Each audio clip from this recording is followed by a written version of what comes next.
आज हम लोग बात करने वाले हैं भगवान परशुराम के 4 सबसे शक्तिशाली शिष्यों के बारे में और ये जानने वाले हैं कौन है भगवान परशुराम का सबसे शक्तिशाली शिष्य।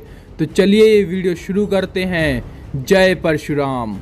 भगवान परशुराम के शिष्यों के बारे में जानने से पहले हम परशुराम जी के बारे में जान लेते हैं। तो भगवान परशुराम भगवान विष्णु के 6वें अवतार और देवों के देव महादेव के प्रिय शिष्य थे। माना जाता है भगवान परशुराम के पास ब्रह्मांड के सभी दिव्यास्त्र थे। भगवान शिव ने भगवान परशुराम को संसार के सभी अस्त्र शस्त्र और सभी विद्याओं का ज्ञान दिया था। और भगवान परशुराम इतने ज़्यादा शक्तिशाली थे कि माना जाता है इन्होंने 21 बार धरती को छत्र विहीन कर दिया था। ब्राह्मण होने के बावजूद 4 नदियों को क्षत्रियों के खून से भर दिया था और 21 बार इस धरती को जीत लिया था। तो अब बात कर लेते हैं भगवान परशुराम के उन 4 महाशक्तिशाली शिष्यों के बारे में जिनसे स्वयं देवता भी डरते थे। नंबर 4, महामहिम भीष्म। भीष्म भगवान परशुराम के पहले शिष्य थे।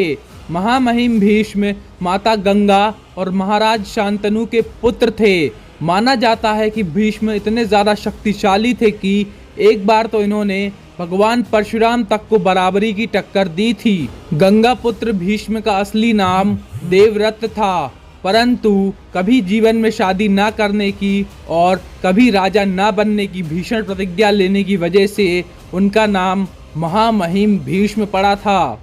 भीष्म को इच्छा मृत्यु का वरदान था, मतलब जब तक ये खुद न चाहें ब्रह्मांड की कोई शक्ति इन्हें मार नहीं सकती थी।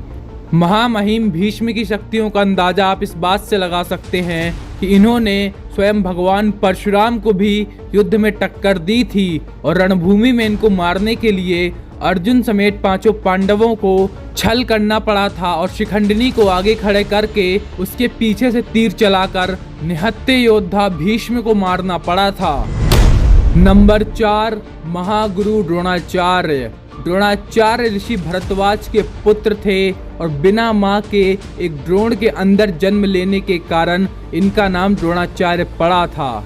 महाभारत के अनुसार द्रोणाचार्य कौरवों और पांडवों के गुरु थे और महारथी अर्जुन को भी शिक्षा द्रोणाचार्य ने दी थी। द्रोणाचार्य भगवान परशुराम के दूसरे शिष्य थे। एक बार जब भगवान परशुराम ने युद्ध से संन्यास ले लिया था तब वह महेंद्रगिरी पर्वत में अपने अर्जित किए हुए सभी धन दौलत का दान कर रहे थे। तब द्रोणाचार्य दान प्राप्त करने के लिए भगवान परशुराम के पास महेंद्रगिरी पर्वत में दान मांगने गए, लेकिन जब द्रोणाचार्य पहुंचे तब तक भगवान परशुराम अपने सभी धन दौलत दान कर चुके थे। भगवान परशुराम द्रोणाचार्य को देख के कहते हैं, हे ब्राह्मण, मैं अपना सभी धन दौलत दान कर चुका हूँ। अब मेरे पास इस शरीर और अस्त्र विद्या को छोड़कर कुछ नहीं बचा, तो तुम इन दोनों में से कोई एक चीज मांग लो। भगवान परशुराम की ऐसी बातें सुनकर द्रोणाचार्य कहते हैं, हे प्रभु, मैं आपसे आपके अस्त्र और शस्त्र मांगता हूँ।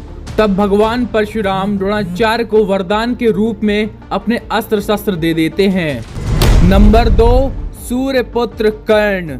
सूर्यपुत्र कर्ण पंच देवताओं में से एक भगवान सूर्य नारायण के पूर्ण अवतार थे। सूर्यपुत्र कर्ण का जन्म भगवान शिव के अवतार महर्षि दुर्वासा के वरदान से हुआ था।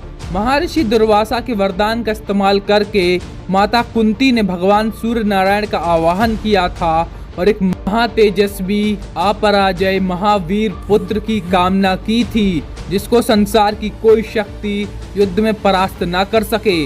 माता कुंती के वरदान को पूरा करने के लिए भगवान सूर्य नारायण ने अपने आप को 2 भाग में डिवाइड किया और एक भाग से संसार को रोशनी दी और दूसरे भाग को माता कुंती के गर्भ में स्थापित किया और सूर्यपुत्र कर्ण के रूप में धरती में जन्म लिया। महारथी कर्ण भगवान परशुराम के तीसरे शिष्य थे। यूं तो कर्ण ने ब्राह्मण का वेश बनाकर भगवान परशुराम से शिक्षा ली थी, परंतु भगवान परशुराम के सबसे प्रिय शिष्य भी कर्ण थे। माना जाता है भगवान परशुराम को कर्ण इतने ज़्यादा प्रिय थे कि वे हमेशा ही कर्ण की गोद में सर रखकर सोते थे। एक कथा के अनुसार जब भगवान परशुराम कर्ण की गोद में सर रख के सो रहे थे, उस समय देवराज इंद्र ने एक महाशक्तिशाली राक्षस को कर्ण से बदला लेने के लिए भेजा। उस राक्षस ने कर्ण के पैरों में बहुत ही बुरी तरह काटा और एक बहुत गहरा घाव बना दिया, लेकिन अपने गुरु की नींद न टूटे, इसीलिए सूर्यपुत्र कर्ण वहां से हिले भी नहीं और एक आवाज भी नहीं निकाली। लेकिन कर्ण के पैरों से खून बहता हुआ भगवान परशुराम से टकराता है, जिससे उनकी नींद टूट जाती है और उनको पता चल जाता है कि कर्ण कोई ब्राह्मण नहीं बल्कि एक सूत पुत्र है, जिस वजह से क्रोध में आकर वे महारथी कर्ण को श्राप दे देते हैं। लेकिन जैसे ही उनका गुस्सा शांत होता है, उनको बहुत पछतावा होता है।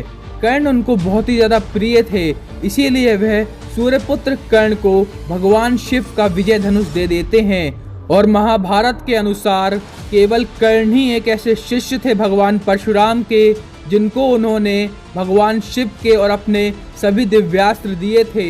यहाँ तक कि भगवान परशुराम ने कर्ण को अपना अजय भार्गवास्त्र और भगवान शिव का महाशक्तिशाली दिव्य विजय धनुष भी दिया था।